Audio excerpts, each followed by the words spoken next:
Isang tahimik na hapon ng Abril. Habang ang araw ay sumisikat at ang hangin ay dahan-daang humahaplos sa aking balat. Napansin ko ang mga pagbabago sa paligid ko. Ang mga paborito kong puno ng nyog ay nagsimula ng magbigay ng bunga.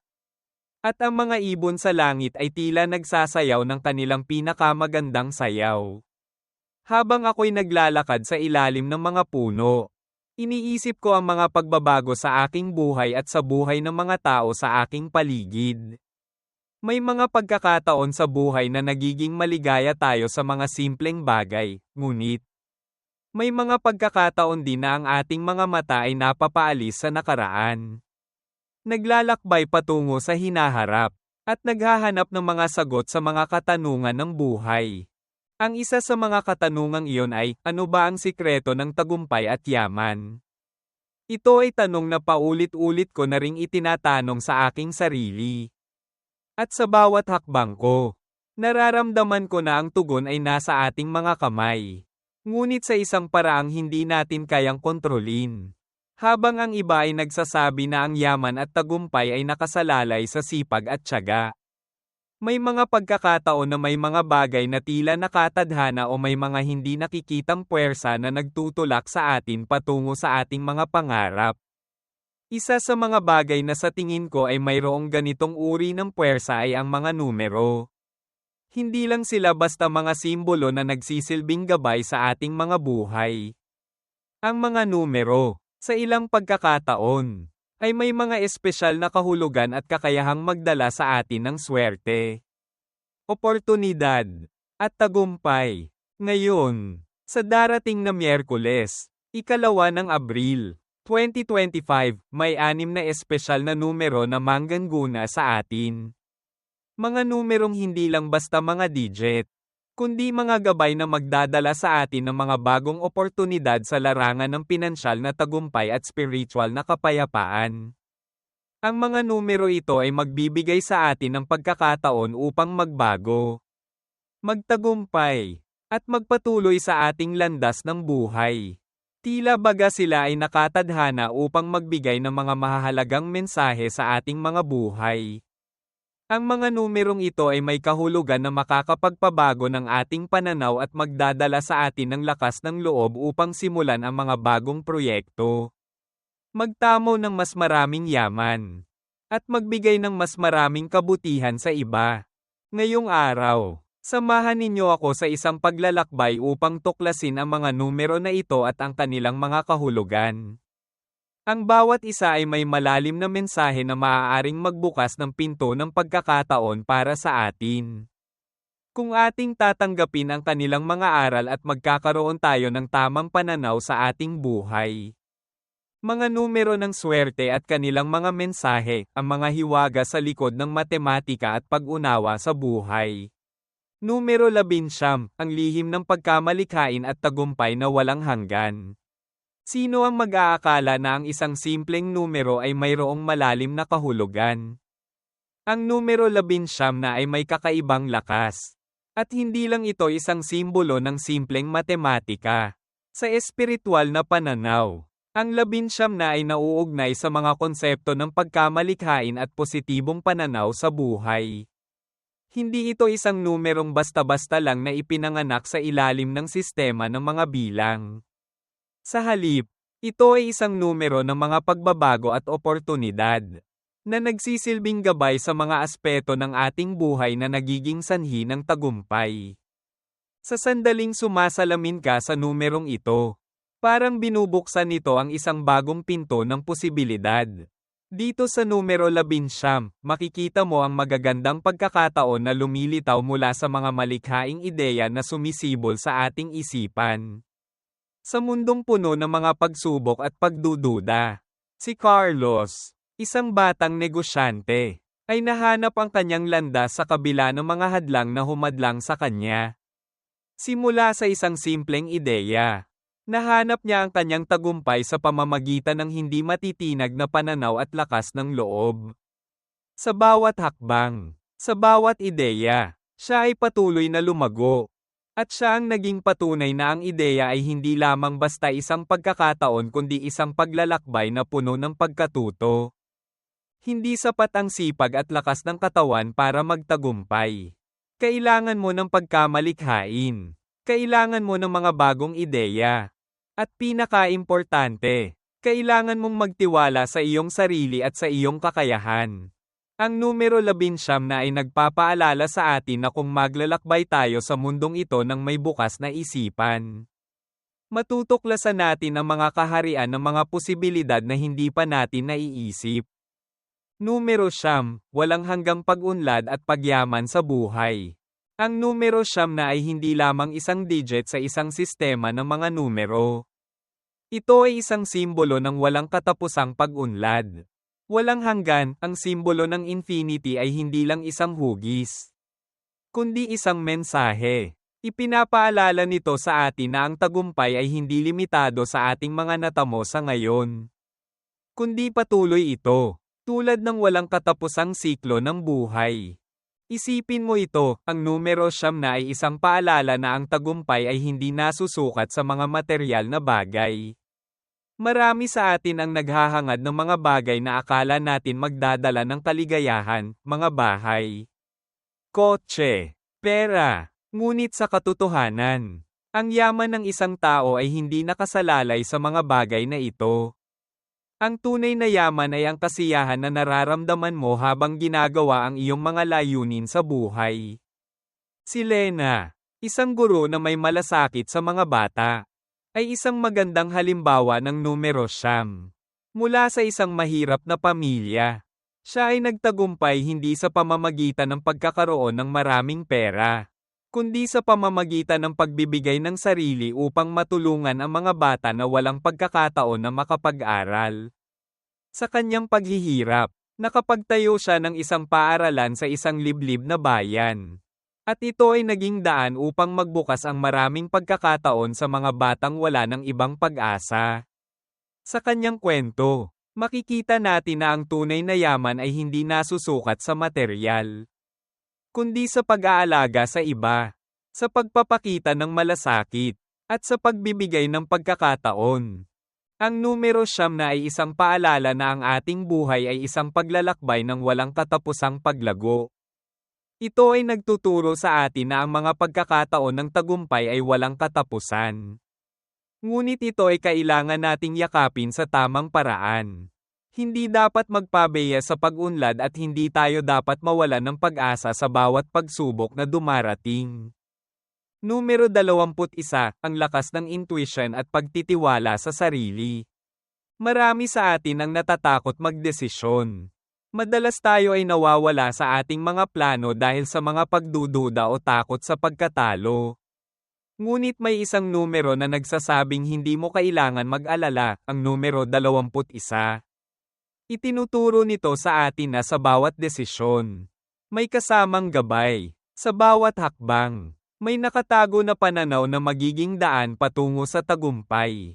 Ang 21 ay kumakatawan sa intuit ayon sa kakayahan ng tao na magdesisyon hindi lamang gamit ang isip, kundi pati ang kanyang puso at damdamin. Si Mia, isang batang aktres, ay nagsimula ng kanyang karera sa pamamagitan ng pagtangkilik sa kanyang sariling intuition. Nais niyang pumasok sa industriya ng pelikula, bagamat wala siyang anumang background sa sining. Ngunit hindi siya tumigil. Nakinig siya sa kanyang sarili, sa kanyang mga pangarap, at sa huli, siya ay nagtagumpay. Naging isa siya sa mga pinakamahalagang bituin sa industriya ng pelikula. Ang kanyang kwento ay isang magandang halimbawa ng kapangyarihan ng numero 21 na nagtuturo na hindi laging nasa sa iyo ang mga tiyak na sagot. Minsan, ang tanging kailangan mo lang ay ang tapang na sumunod sa iyong intuition. Ang numero 21 ay nagpapaalala sa atin na ang mga pagkakataon ay hindi nakikita sa mga plano at kalkulasyon. Minsan, ang tunay na tagumpay ay makikita sa ating kakayahang magtiwala sa ating mga damdamin at sumunod sa ating mga instinct. Magtiwala ka sa iyong sarili, at matutunan mong tanggapin ang mga pagkakataon na dumarating sa iyong buhay. Numero 31, ang matibay na pundasyon ng tagumpay. Ang numero 31 ay isang paalala na ang tagumpay ay hindi laging makakamtan sa mabilisang paraan. Kung nais mong magtagumpay, kailangan mong magtayo ng isang matibay na pundasyon.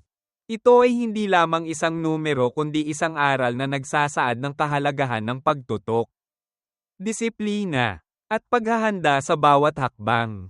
Sa bawat plano, kailangan mong maging handa na magsimula sa maliit, ngunit may malalim na layunin.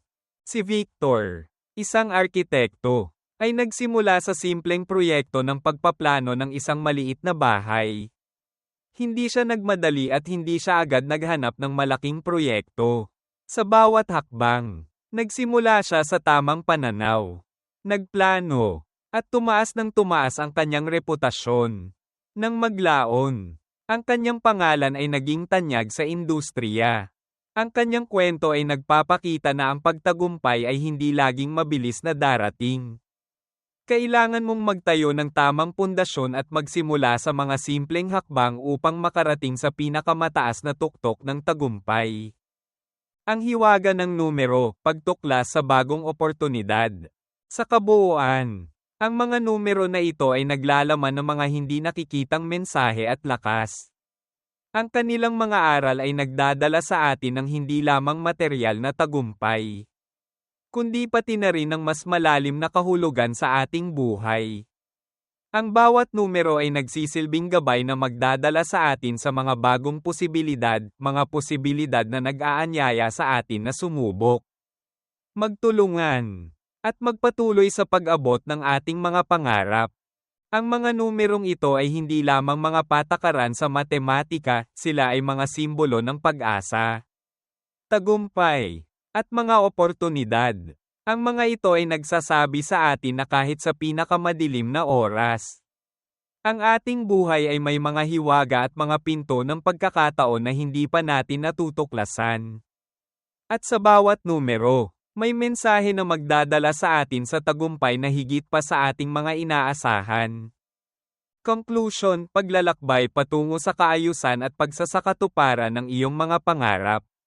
Sa bawat hakbang ng ating buhay, ang mga numerong ito ay nagsisilbing gabay at paalala ng mga pagkakataon at mga aral na tinutukoy ng ating sarili at mga desisyon. Sa ating paglalakbay patungo sa tagumpay, mahalaga na maging bukas tayo sa mga mensaheng hatid ng mga numerong ito, mga mensaheng nagsasabing may layunin ang bawat hakbang at may dahilan sa bawat pagsubok na kinakaharap natin. Bilang isang individual, may mga pagkakataon na tayo ay naidiriyan sa isang lugar na puno ng kaguluhan, pagkabigo, at kawalan ng pag-asa. Ngunit tulad ng mga numero na patuloy na nagbibigay ng mga mensahe ng lakas at pag-asa, tayo rin ay may kakayahang magbago at magsimula muli. Ang pagkamalikhain na tinutukoy ng numero 11, ang pag-unlad na walang katapusan sa numero 9, ang intuition at pagtitiwala sa sarili na dulot ng numero 21, at ang matibay na pundasyon ng tagumpay mula sa numero 31, lahat ng ito ay nagbubukas ng mga posibilidad at oportunidad na makakatulong sa atin na magtagumpay. Tulad ng mga kwento ni Carlos, Lena, Mia, at Victor, ipinapakita nila sa atin na ang tunay na tagumpay ay hindi nakasalalay sa mga materyal na bagay lamang. Hindi ito isang mabilis na proseso, kundi isang paglalakbay ng pagtutok, dedikasyon, at lakas ng loob. Walang shortcut patungo sa tagumpay. Ngunit sa bawat hakbang, may mga pagkakataon na magbibigay gabay upang tayo ay makapunta sa tamang direksyon. Sa bawat ideya, sa bawat plano, sa bawat desisyon, lahat ay may papel na ginagampanan upang magbukas ng mas magagandang oportunidad. Ang mga numerong ito ay hindi lamang nagsisilbing mga simbolo ng mathematical na konsepto. Ang mga ito ay paalala ng mas malalim na mensahe, ang pagkakaroon ng pananampalataya sa ating sarili at ang pagpapahalaga sa bawat hakbang na kinikilala natin sa ating pag-unlad. Ang ating buhay, tulad ng mga numero, ay patuloy na nagbabago at umaagos. Sa bawat pagkakataon, mayroong mga pinto na magbubukas. At sa bawat hakbang, May mga bagong pagkakataon at posibilidad na nag-aanyaya sa atin. Tandaan, ang ating mga pangarap ay hindi agad matutupad ng walang pagpupursige. Ngunit sa bawat araw, sa bawat hakbang na ginagawa natin, tayo ay nagiging mas malapit sa mga layunin na nais natin makamtan. Ang bawat desisyon na gagawin natin ngayon ay maghuhubog sa ating hinaharap. Kaya't hindi natin dapat balewalain ang mga mensaheng hatid ng mga numerong ito, mga mensahe ng lakas, pag-asa, at pagkamalikhain na magdadala sa atin sa mga tagumpay na hindi pa natin lubos na naiisip. Sa patuloy na paglalakbay natin, mahalaga na maging bukas sa mga oportunidad at magpatuloy sa pagtuklas ng mga bagong kaalaman at karanasan. Ang bawat numero ay nagsasabing mayroong mas maraming posibilidad na naghihintay. At tayo ay may kakayahang magbukas ng mga pinto patungo sa tagumpay at kaayusan. Ang mga numerong ito ay nagpapaalala na ang buhay ay isang walang katapusang proseso ng pag-unlad. At sa bawat hakbang, mayroong aral na matutunan at mga oportunidad na magdadala sa atin sa mas magagandang bukas. The road to tranquility, ang daan patungo sa kapayapaan. Hindi madaling mahanap ang kapayapaan sa ating buhay, lalo na sa isang mundong puno ng ingay, takot, at pagkabigo. Ngunit sa kabila ng lahat ng pagsubok, ang tunay na kapayapaan ay nagsisimula sa loob ng ating sarili. Ang The Road to Tranquility ay isang landas ng pagpapatawad, pag-unawa, at pagpapalawak ng pananaw. Ito ay isang daan na magdadala sa atin patungo sa mas magaan na buhay, isang buhay na puno ng pag-asa at pagkakaroon ng kabutihan sa ating sarili at sa iba. Sa bawat araw, ang mga hakbang patungo sa kapayapaan ay nagsisimula sa pagtanggap sa ating mga kahinaan, sa pagpapatawad sa ating mga pagkakamali, at sa pagbibigay ng pagkakataon sa ating sarili na magbago. Hindi laging madali ang landas na ito. Ngunit ang bawat hakbang ay nagdadala ng mas malalim na kahulugan at kasiyahan sa ating mga buhay. Kung nais mong marating ang iyong sariling kapayapaan, kailangan mong maglaan ng oras para pahalagahan ang iyong sarili at magtiwala sa iyong kakayahan na malampasan ang lahat ng pagsubok. Dahil sa ating road to tranquility, maaari tayong magpatuloy sa pag-usbong at pag-unlad. Hindi lamang sa mga material na bagay kundi pati na rin sa ating espiritual na buhay. Ang ating landas ay hindi natatapos sa pagkamit ng mga pangarap at tagumpay, kundi sa pagkakaroon ng balanse at kapayapaan sa ating puso at isipan.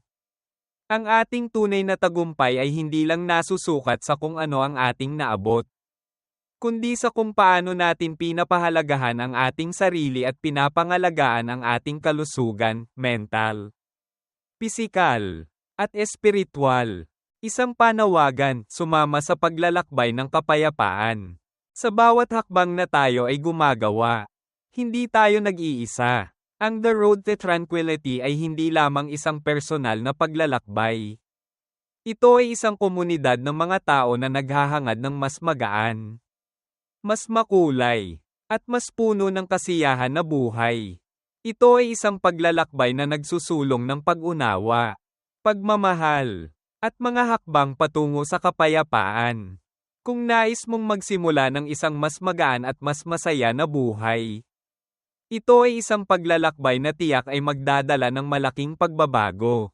Kaya't inaanyayahan kita na sumama sa aming paglalakbay sa The Road to Tranquility. Huwag palampasin ang pagkakataon na maging bahagi ng isang komunidad na nagsusulong ng kapayapaan, pagkakaisa, at pag-unlad sa bawat aspeto ng ating buhay.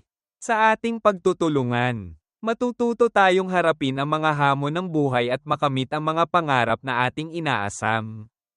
Sa mga darating na araw, magkakaroon tayo ng mas maraming pagkakataon upang magbahagi ng mga ideya, magtulungan, at magbigay ng suporta sa isa't isa.